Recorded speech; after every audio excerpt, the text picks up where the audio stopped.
你有没有过这种经历？你觉得这小伙子不错，是块料，于是动了恻隐之心，想提携提携他。你手把手教他业务，把自己压箱底的经验、人脉、思维方式全交给了他。结果呢？这人不仅没感恩，反倒在翅膀硬了之后，第一个站出来挑战你，甚至背地里跟人说，那老王也就那样，没啥真本事，就是运气好。这种教会徒弟饿死师傅的戏码，为什么在我们的社会逻辑里层出不穷？今天咱们从人性、心理学还有博弈论的底层逻辑把这件事说透。很多人觉得教别人是施恩，是利他，但你站在对方的角度看，心理感觉完全不同。从心理学上讲，当你开始培养一个人的时候，你们之间原本平等的社交天平就失衡了。教导在潜意识里就是一种权力的上位，你扮演的是智者、强者、赋予者，而对方被迫成为了愚者、弱者、接收者。咱们30多岁的人都懂，男人骨子里都是有自尊心的，甚至是有些莫名其妙的自傲。你越是表现得像个救世主，在对方的潜意识里接收到的信号往往不是温暖，而是一种沉重的压迫感。刚开始他弱小，他得仰仗你吃饭，所以他会装得温顺，感激涕零。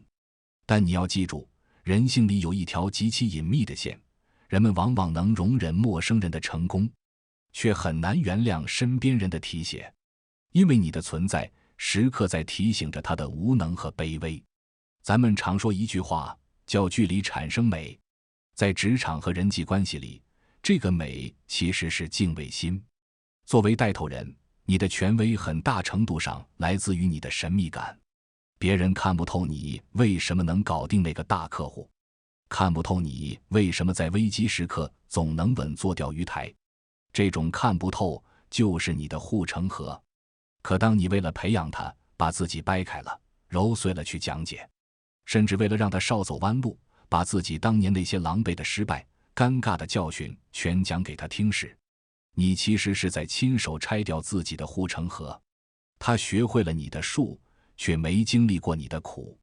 他看到的是你总结好的1234，却没看到你背后熬过的那些无人问津的黑夜，没看到你为了这一个决策赔掉的真金白银。于是他产生了一种廉价的错觉，原来这事儿这么简单，原来老王当年的那些坎儿也就这回事，换作是我也行，甚至我能比他做得更好。那一刻，他对你的敬畏感彻底崩塌了，随之而来的就是一种极度的傲慢和野心。接下来这个观点可能有点扎心，但这是心理学上的定论，巨额的恩情往往会催生仇恨。你想想，你给了他太多，多到他根本还不起，这在对方心里会形成巨大的心理负债。为了缓解这种我不如下人的负疚感和自卑感，一个人的潜意识会启动自动防御机制，那就是妖魔化恩人。他必须得找你的茬，必须得在心里、在外面把你丑化成一个控制狂、别有用心的资本家，或者是阻碍年轻人发展的绊脚石。只有把你拉下神坛，甚至踩在脚下，他才能心安理得地享用你给他的资源和技术。他要向世界证明，我的成功不是靠你的施舍，而是靠我自己的天才，甚至是在你的打压下艰难突围的。你看，这就是人性。你以为你在养兵，其实你在养虎。很多老板，尤其是那些有圣母情节的中年老大哥，最容易掉进这个坑。你把下属当亲兄弟，把员工当亲徒弟，恨不得把心掏出来。结果呢？他摸清了你的底牌，带走了你的客户，转身就去投奔了你的对手，可能临走还要啐一口，说你这人管理有问题。听我一句劝，真正的人才是不需要培养的，他们只需要平台和激励。真正厉害的人身上都有极强的猎人属性，他们有自驱力，有悟性，他会像海绵一样自己去观察，去偷师，去复盘。你只需要给他一个机会，他自己就能长成参天大树。这种关系是基于实力的互相吸引，而不是基于教导的单向输出。而那些需要你费尽心思去推、去拉、去手把手教的人，本质上就是认知或心性还没到位。你投入的越多，沉没成本就越高。最后，你得到的不是一个得力干将，而是一个随时可能反噬你的巨婴。那有人会问，老王，照你这么说，我们就得当个冷血动物，谁也不帮了吗？当然不是，但你要学会改变策略。第一，收起你的救世主情节，不要试图去当任何人的人生导师。成年人的世界里，最稳固的关系不是恩惠，而是价值交换。我有平台，你有能力，咱们合伙赚银子。别谈感情，谈利益分配机制。第二，学会藏拙，保持必要的边界。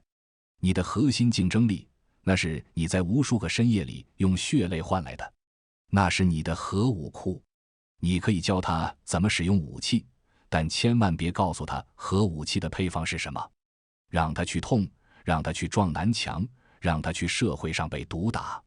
记住，疼痛才是最好的老师。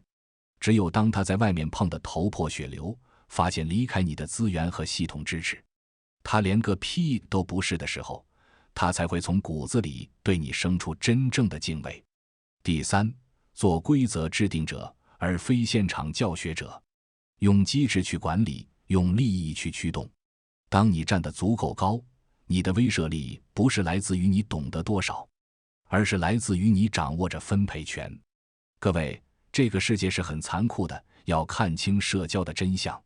你可以善良，但你的善良必须带点锋芒，还得带点智商。不要在那些还没吃过苦、还没修过心的人身上浪费你的慈悲。记住那句话，这世界上最难测的是人心，最经不起考验的是人性。